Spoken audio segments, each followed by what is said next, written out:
অনেকের পেট on the wheels নিয়ে অভিযোগ আছে, প্রপার প্রেসক্রাইব করো না। মুর্শিদাবাদ গেছিলাম, অফ ক্যামেরায় আমার পরিচিত লোকজন বলছে, আরে হাজারদুয়ারিটা তুমি বললে না ভালো করে। আমার মনে হয় স্পুন ফিডিং করিয়ে আমি টুরিস্ট তৈরি করতে চাই না, যে আমি যেটাই দেখিয়ে দেবো তাদেরকেও সেটা গিয়েই দেখতে হবে। Not necessary. আপনি ঘুরতে গিয়ে তো আমার থেকে বেটার কিছু এক্সপিরিয়েন্স করতেই পারেন, বা আমার থেকে অনেক ভালো ঘুরে আসতে পারেন, বা খারাপও ঘুরতে পারেন।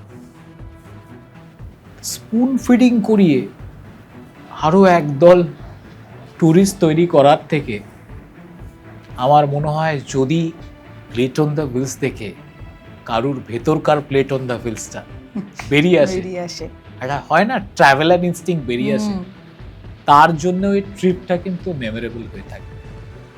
প্লেট অন দ্য হুইলসকে আগামী 5 থেকে 10 বছরের মধ্যে কোথায় দেখতে চাও? আগামী 5 বছর তো অনেকটা লম্বা সময়। কিরম হয়, টাইম টু টাইম মানুষের চাহিদাগুলো বদলে যায়।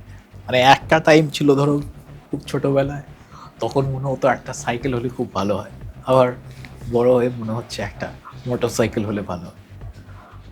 এখন যে জায়গায় আমরা দাঁড়িয়ে আছি সেখান থেকে তো প্রাইমারিলি নিজেদেরকে দেখতে ইচ্ছা করছে আর একটু বড় সিনারিওতে। তবে নিজেদের দেখার থেকেও যে জিনিসটা আমার দেখতে ইচ্ছা করে, এই 1 বছরে, জার্নিটা 1.5 বছরের, কিন্তু আমি কাউন্ট করি 1 বছর, কারণ মাঝখানে 5 মাস আমরা ছিলাম না।